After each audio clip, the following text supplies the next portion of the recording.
Let's talk about what we're doing to young boys. This starts very young.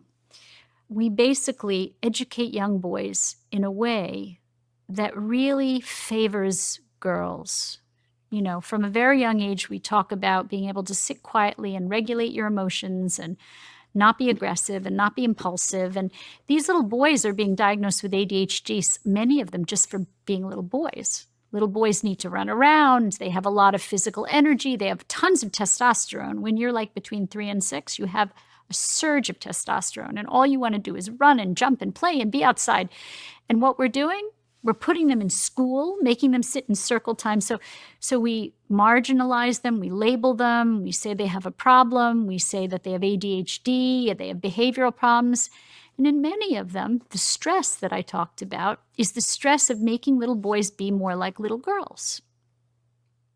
And that's where it starts. And so then they go into childhood.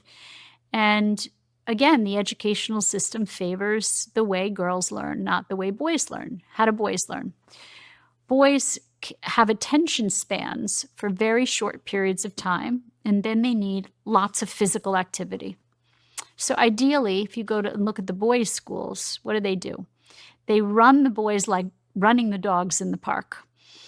They sit for 45 minutes or half an hour, but then the boys get time off to run around. And then they'll sit another half an hour and then they'll run around. I mean, they have like 4 recess periods a day. And so that's really better for boys.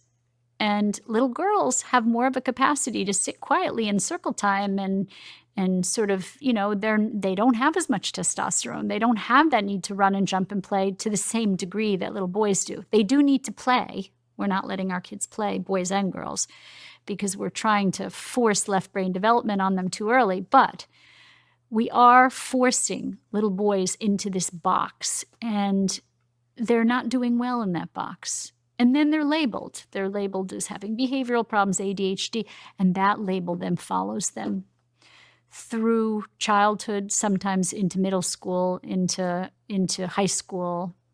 Yeah.